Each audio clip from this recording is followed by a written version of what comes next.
Bueno, yo creo que de a poco se va asumiendo la realidad de lo que es el mundo, porque no podemos vivir de espalda a las realidades del mundo. No podemos asumir la política exterior flechados por ideologías. Sabemos la resistencia que han habido a las misiones de paz simplemente por condicionamientos ideológicos que no tienen nada que ver con la real función que van a cumplir las tropas en el terreno. En lo particular, yo tuve la función, después de haber pasado a retiro, de haber gestionado con integrantes del MPP que me solicitaron asesoramiento, presentarles la información y presentar en una charla muy extensa las razones por las cuales Uruguay debía seguir participando en las misiones de paz. Muchos de ellos lo comprendieron, otros no lo comprendieron, siguieron asumiendo ese encasillamiento ideológico que los hace ver a las tropas como tropas de ocupación, cuando en realidad la función que se está cumpliendo por encima de lo profesional, que no deja de ser profesional, porque uno va en una misión de paz a un territorio donde no hay paz, existe un contenido humanitario importantísimo. Y a medida que ha ido evolucionando el tiempo, se ha ido logrando permear dentro de la sociedad la idea de que se está haciendo algo importante. Al principio fue solamente la versión de que eran tropas de ocupación, que se iban a hacer los deberes de los poderosos, que íbamos a emprender guerras contra los más débiles para hacerle los deberes a las potencias o a los imperialismos. Luego eso fue dejando espacio a otro preconcepto de que eso es una misión de los militares y que los militares van solamente a ganarse unos dólares y que van a suplementar sus magros ingresos para poder comprarse un terrenito, poder comprarse una casa. Pero poco a poco, y con los resultados a la vista, que lo podemos ver en la última operación que hizo el batallón uruguayo, que es la reserva de las fuerzas en el Congo, de recuperar en combate villas, de efectuar rescates, de proteger a la población y de ocupar lugares de privilegio dentro de las organizaciones, se va dando cuenta el entorno político, que es el primero que tiene que empezar a darse cuenta, de que ahí no estamos jugando, no es para manteca, sino estamos jugando un partido para intereses personales, sino que se está cumpliendo un rol muy importante. Y no de casualidad, Uruguay ocupa un lugar en el Consejo de Seguridad de las Naciones Unidas.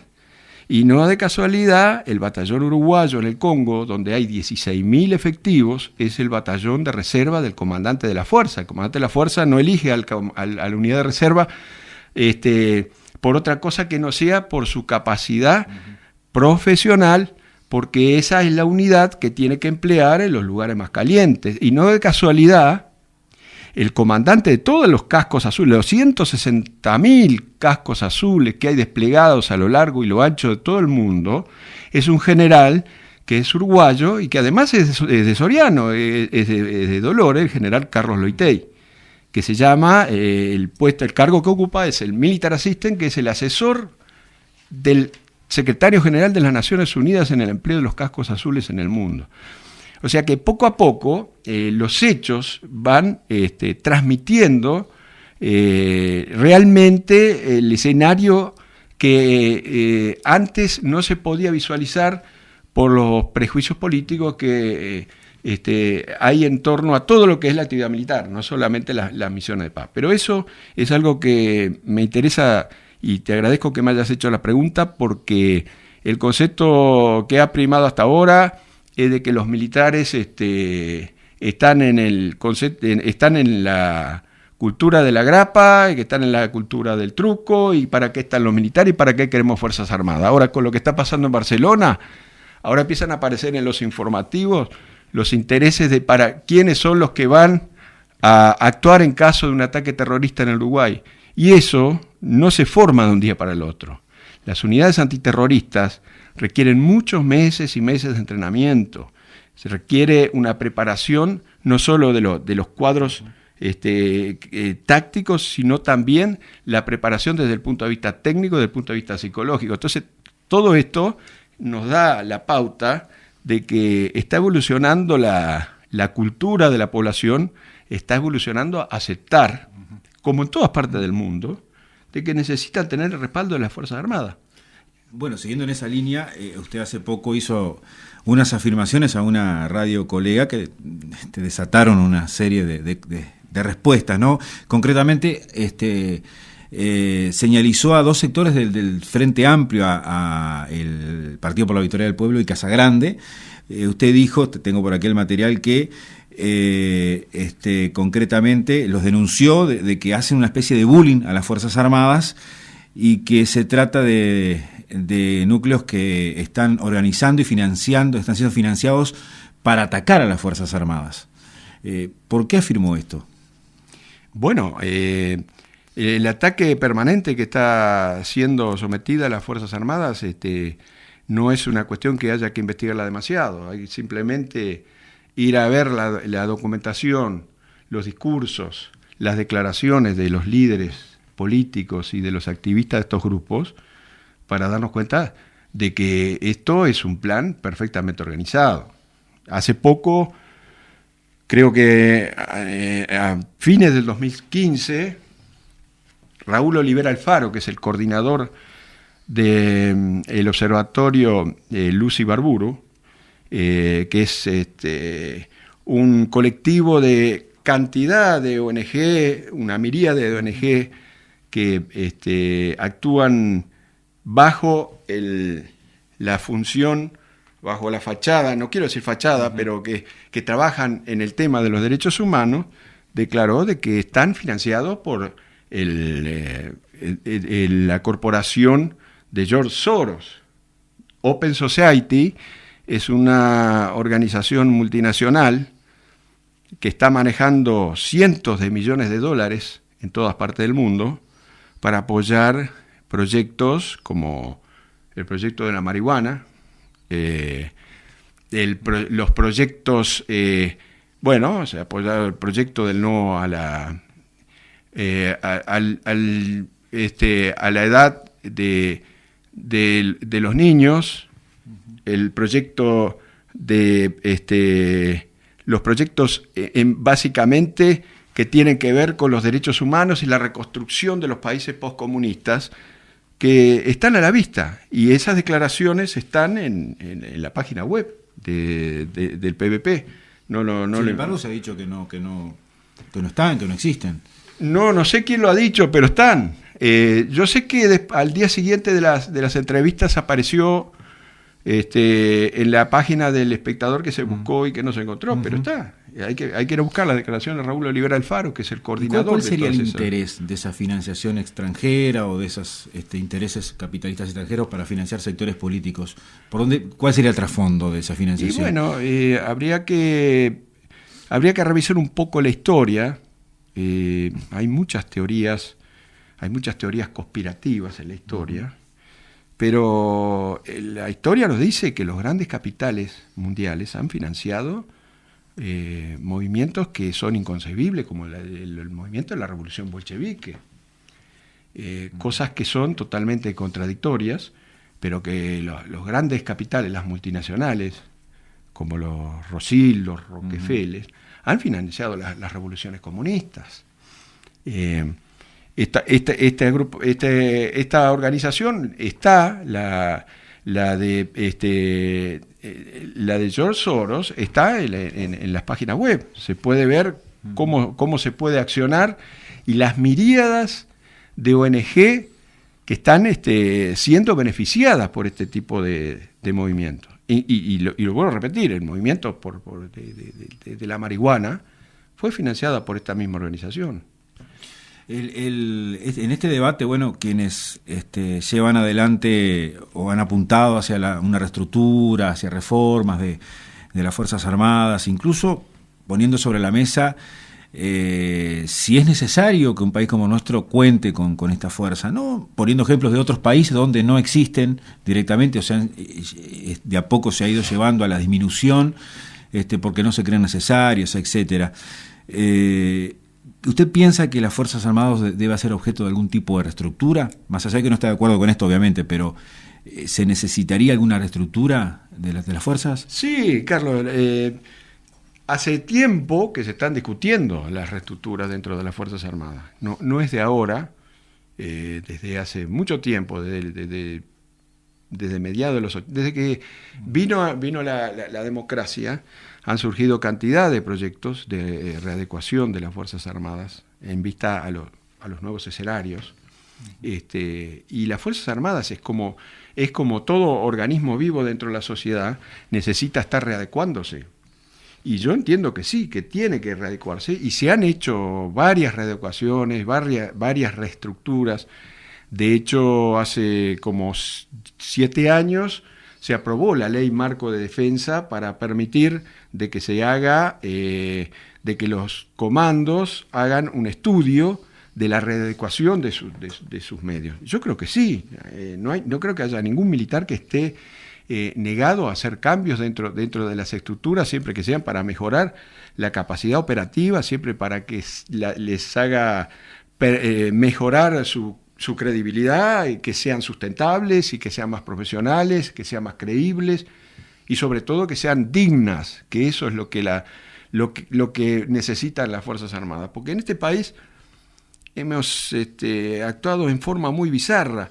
Todavía seguimos discutiendo cosas que ya en el mundo ya no se discuten más. Son muy pocos los países, se pueden contar con lo de una mano los países que no tienen Fuerzas Armadas, y son países que por razones estratégicas tienen compromisos de seguridad con las potencias, o que por otro lado, como Costa Rica, tienen guardias nacionales que son tan o más poderosas que cualquier Fuerza Armada, o sea que es el mismo perro con diferente collar.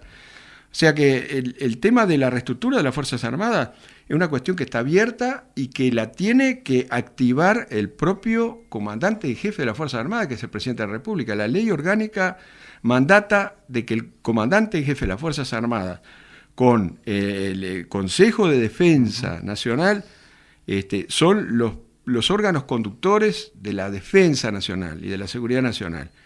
Y en ese marco se tienen que presentar las reestructuras de acuerdo a los asesoramientos técnicos, a los asesoramientos profesionales de los diferentes mandos involucrados. Lo que no se puede hacer es cortar por el camino, como se quiere hacer con el servicio de retiro, que no es una caja, un servicio de retiro. Entonces dicen, no, nos resulta que se está gastando mucho, entonces vamos a sacarle a los retirados. Cuando llegas al final de la carrera, agarran a los retirados y les quitan la asistencia, que es parte es parte del presupuesto de defensa, es parte del gasto de defensa. Que hay muchos beneficios hacia los retirados, como se ha dicho, de que gozan en comparación con otros sectores de más beneficios. Y yo creo que, Carlos, ya se ha expuesto mucho el tema ese de los privilegios que justamente la senadora Constanza Modeira ha querido resaltar, o el diputado Puig. No resiste el más mínimo análisis.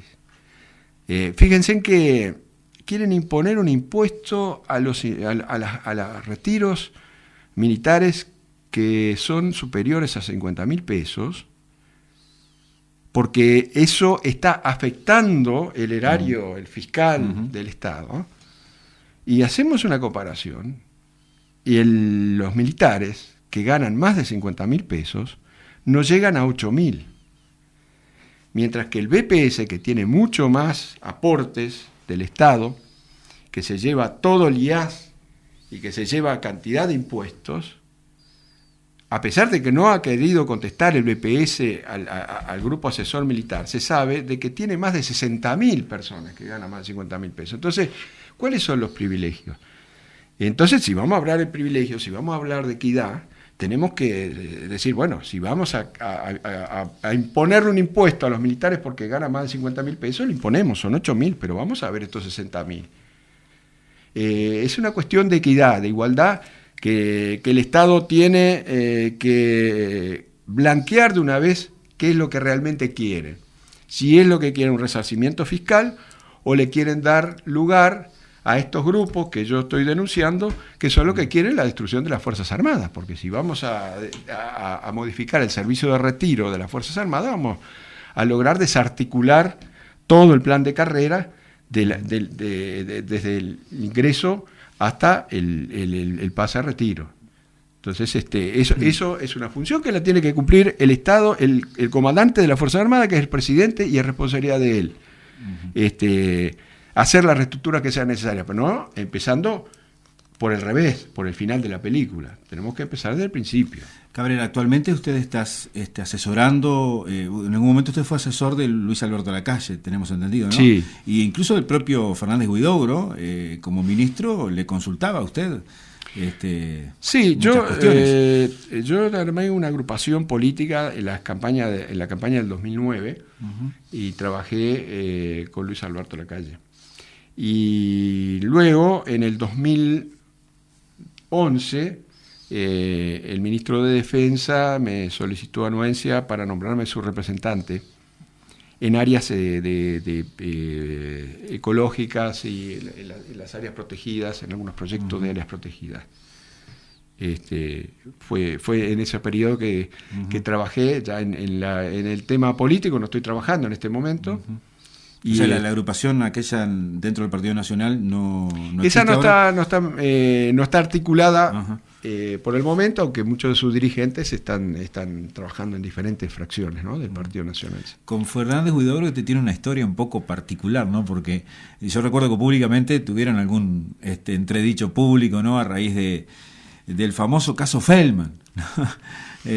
Las armas de Feldman, donde usted, se expresó en aquel momento. Además, decirle a la audiencia que usted, en el comienzo de los 70, fue carcelero justamente de Tupamaros presos en aquel momento, el propio Fernández Huidobro, ¿no? Usted era muy joven, y desde esa época que lo conoció, ¿no?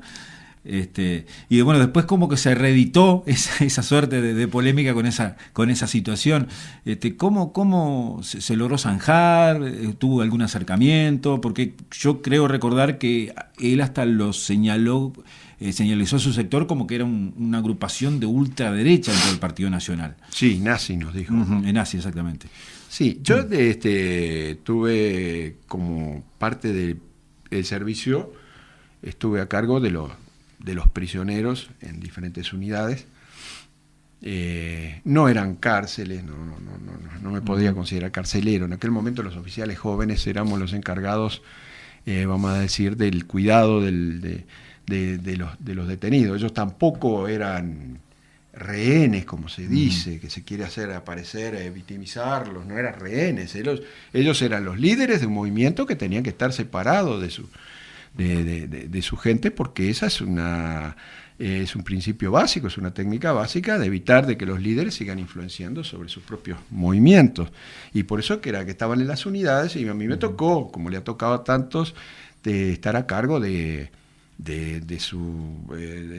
los recreos, de la higiene, de la comida, de las visitas, de la correspondencia, de todo lo que normalmente es la función en esas condiciones de esa época difícil. Ahí en esa época me tocó estar con Fernández Huidobro, Mujica y Rosenkopf, en dos lugares, en el batallón 12 en Rocha y en el 11 en Minas. ¿Cómo era su relacionamiento con ellos? Digo, más allá no teníamos un relacionamiento personal. Más allá de que era una atención personalizada, porque ellos no formaban parte de una cárcel, que estaban con un grupo grande, sino que uno los tenía que ver todos los días, tenía que atender a algunos que tenían problemas de salud, otros que tenían diferentes situaciones, pero el relacionamiento fue el de un prisionero con los oficiales el oficial que estaba a cargo, nada más. No hubo más nada, simplemente va a pasar mucho tiempo antes que los oficiales que vivimos esa época puedan contar realmente los relacionamientos que han habido con esta gente, en particular en el tema Fernández Huidobro. ¿Y por qué va a pasar mucho tiempo? Y porque hay gente que todavía hoy, por razones de funciones o compromisos, todavía no creo que estén preparadas para para conversar realmente cuál ha sido el vínculo que ha habido, en particular con Fernández Huidobro como ministro de Defensa Nacional. Yo como ministro de Defensa Nacional lo he conocido, lo he asesorado en muchos aspectos, y puedo aseverar de que su función ha excedido por mucho las expectativas y en muchos casos ha sido superior a lo de otros ministros de partidos tradicionales, y tomando en consideración los momentos históricos que hubo que vivir, ha tenido una actuación de liderazgo y de conducción política remarcable. Eso yo me animo a decirlo, a pesar de que dentro de la interna militar a veces todavía no hay gente que esté en condiciones de comprender esto, y que vuelvo a repetir, de que haya gente con credenciales para hablar sobre esto que esté en condiciones de hacerlo y bueno, y se anime a hacerlo. Usted hablaba recién del tiempo. ¿Nuestro país podrá realmente zanjar con el tiempo eso que marcó lo que pasó en la dictadura, lo que pasó con la presencia, bueno, de esa situación social, y esta discusión que hasta el día de hoy se ha trasladado, ¿verdad?, que se viene trasladando en generación en generación? ¿Podremos como país algún día zanjar y bueno, dejar atrás eso, o de qué forma se puede hacer? Y es de desear que esto ocurra lo antes posible. Yo lo que creo que el país, el ciudadano, esto ya lo zanjó hace años, hace mucho tiempo, que dejó de ser la preocupación fundamental del ciudadano, del ciudadano medio. Esto son banderas que se están utilizando por determinados sectores para reivindicaciones y para beneficios que van mucho más allá de los intereses de la nación. Usted dice que se está utilizando el tema de los derechos humanos.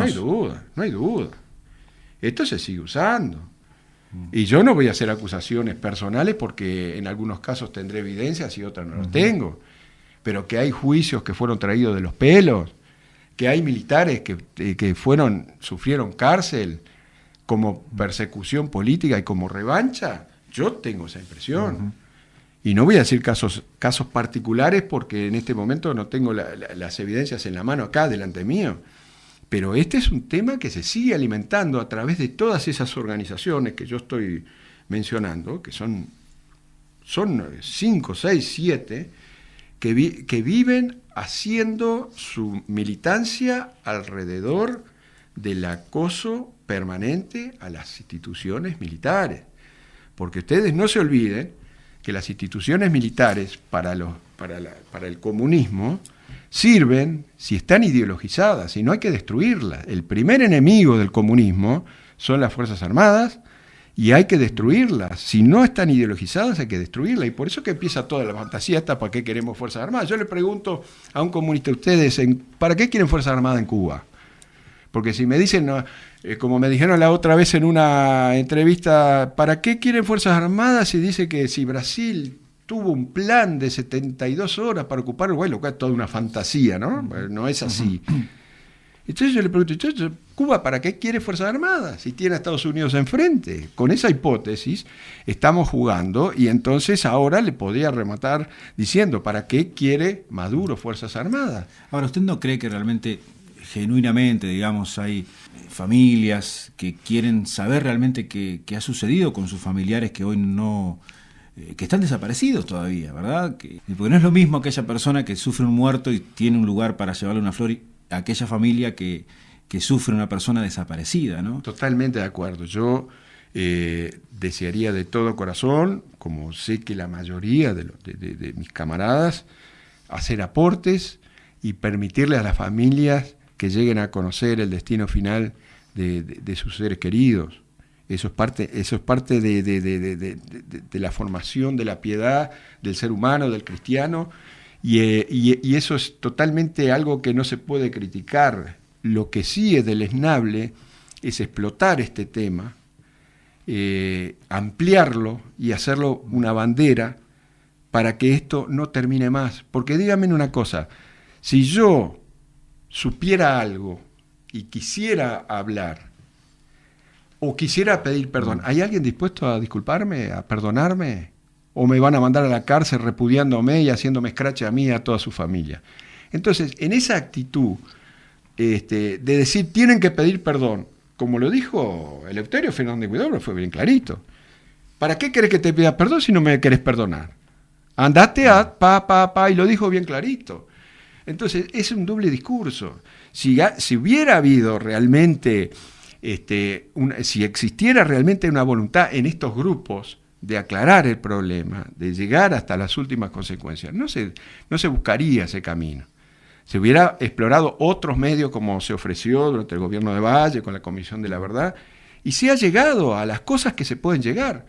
Pero no le sigan pidiendo a las Fuerzas Armadas, a los oficiales que en aquel momento andaban con la moña tomando el café con leche, que le den información sobre cosas que ellos no vivieron.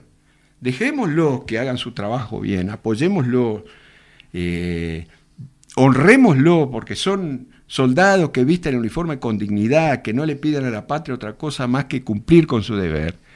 Y busquemos la solución, pero honestamente, con sinceridad, no utilizando este tema que es tan sensible para los familiares de los desaparecidos, para hacer de esto un arma para estar atacando a la Fuerza Armada y pretender desarticularla y destruirla, que están logrando totalmente lo contrario, porque en este momento la gente se está dando cuenta, ya hay una condena social, que es otra entelequia que inventaron ellos mismos, pero hay una condena social, pues la gente se da cuenta que esto es un chiste. ¿Cuánto hace que están buscando restos adentro de las unidades?